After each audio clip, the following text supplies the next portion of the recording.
मित्रों, अभी अभी शिवराज जी ने कोई बड़ा यज्ञ कराया लगता है। हर रोज मध्य प्रदेश सुर्खियों में है। कुछ दिन पहले प्रधानमंत्री जी स्वयं आए थे और श्री महाकालेश्वर के वहां महाकाल कॉरिडोर का लोकार्पण कर गए। भगवान महाकाल सदियों से समग्र देश के लिए आस्था का केंद्र रहे। ये उज्जैनी नगरी गुप्त साम्राज्य के समय से भारत की कला का, संस्कृति का केंद्र रही। यहीं से वीर विक्रम की बातों को आज भी बच्चा बच्चा जानता है। वो उज्जैन में अद्भुत नजारा मैं अतिशयोक्ति नहीं करता।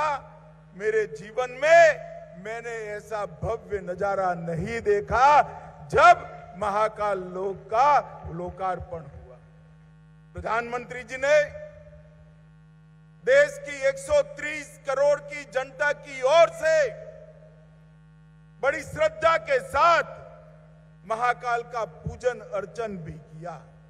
और आज जब भी मैं वो क्षण को याद करता हूं तब याद आता है, कांग्रेसियों ने इतने साल राज किया, ना केदारनाथ का उद्धार किया, ना बद्री धाम का, ना उज्जैन का, ना काशी विश्वनाथ का। उन्होंने भारत की सांस्कृतिक विरासत को खस्ता हाल में डाला था। मैं भारतीय जनता पार्टी का कार्यकर्ता बड़े बचपन से हूं।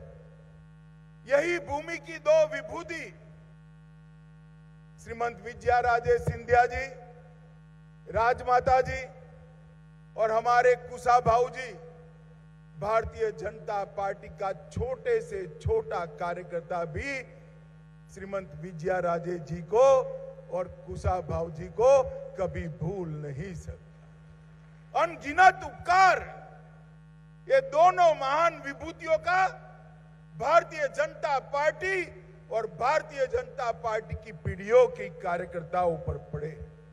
अटल जी ने भी इसी भूमि को अपनी कर्म भूमि बनाया और अटल जी ने समग्र देश के अंदर पहली बार भारतीय जनता पार्टी के प्रधानमंत्री बनकर आज एक संदेश दिया था कि भाजपा की सरकार कैसी हो सकती है।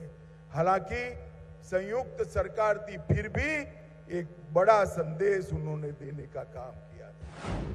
बीच में यहां थोड़ा समय कमलनाथ जी की सरकार आई थी ना भाई, जरा जोर से बोलो, आई थी ना? अनुभव कर लिया ना? हो गया ना? सारी योजनाएं बंद कर दी थी।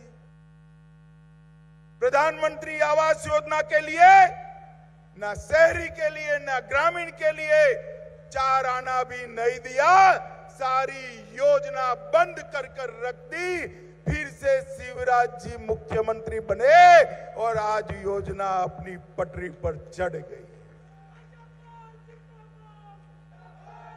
मैंने आते ही शिवराज जी को कहा, शिवराज जी उन्होंने जो किया वो किया, ये सारी योजनाएं थोड़ी पीछे पड़ गई है, क्या करोगे? उन्होंने कहा, मोदी जी ने कहा है द्रुत गति से करना है, तेज गति से करना है और जो नुकसान हुआ है वो भरपाई कर 24 के पहले लक्ष्य पूरा कर देना है। इसी तरह यहां से चंबल की नदी जा रही है भाई। ग्वालियर चंबल संभाग से ही लाखों करोड़ों गैलन पानी यहां से जमुना जी में, जमुना से गंगा जी में, गंगा जी से बंगाल तक जाता है, मगर यहां हर घर में पानी नहीं पहुंचता है। प्रधानमंत्री जी ने एक योजना बनाई, हर घर नल से जल, गरीब से गरीब व्यक्ति के घर में नल से जल पहुंचाने का कार्यक्रम किया। उसको भी कमलनाथ जी ने बंद कर दिया। थोड़ा लेट हो गया, मगर शिवराज जी ने उसको चालू किया और लगभग 4200 करोड़ के काम अकेले ग्वालियर चंबल संभाग में आज शुरू। मित्रों, मोदी जी के नेतृत्व में इंफ्रास्ट्रक्चर का बहुत बड़ा विकास हुआ। सोनिया मनमोहन के समय में 12 किलोमीटर नेशनल हाईवे बनते थे, अब 37 किलोमीटर बनते। पहले एक साल में 375 किलोमीटर रेल डाली जाती थी, आज 375 से बढ़कर 1458 किलोमीटर। और कृषि, नरेंद्र सिंह जी बैठे हैं, कृषि का बजट जो पहले 27,000 करोड़ था, ताली बजाना जोर से, 27,000 करोड़ से बढ़ाकर 1,24,000 करोड़ रुपया कृषि का बजट।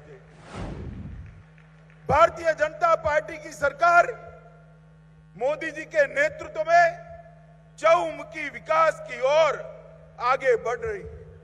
माताओं, भाइयों, बहनों, सिर्फ विकास नहीं, देश की कई ऐसी समस्याएं जो वर्षों से जिसका समाधान नहीं होता था, आप मुझे बताइए, आप सभी चाहते थे या नहीं चाहते थे कि अयोध्या में भव्य राम मंदिर का निर्माण हो? जरा जोर से बोलिए, चाहते थे या नहीं चाहते थे? एक कांग्रेस की सरकारों ने कभी नहीं किया। हमें ताने लगाते थे, मंदिर वहीं बनाएंगे, तिथि नहीं बताएंगे। मोदी जी ने आपने प्रधानमंत्री बनाया दूसरे टर्म में, और तुरंत ही एक भी बूंद रक्त बहाए बगैर भव्य राम मंदिर का शिलान्यास करने का काम किया है मित्रों। और अपने जीवन काल में ही हम एक भव्य आकाश को छूने वाला राम मंदिर अयोध्या की वही भूमि पर देख पाएंगे। ये संभव मोदी जी के कारण हुआ है। शिवराज जी ने कहा कि धारा 370 हट नहीं सकती थी। मोदी जी का ही दृढ़ संकल्प और मनोबल है कि 5 अगस्त 2019 को धारा 370 से हमारे संविधान से उखाड़ कर फेंक दिया, और वो कश्मीर भारत माता का मुकुट बनकर हमारे सामने। राजपथ कर्तव्य पथ में परिवर्तित हुआ। कई सारे ऐसे काम जो कभी नहीं हो सकते थे, मोदी जी ने किए हैं। मित्रों, सिविल एविएशन क्षेत्र में भी उड़ान को लाए, और आज 2 टायर और 3 टायर के हवाई संपर्क के कारण वहां से 1 करोड़ यात्री हवाई यात्रा कर रहे हैं। ये नरेंद्र भाई ने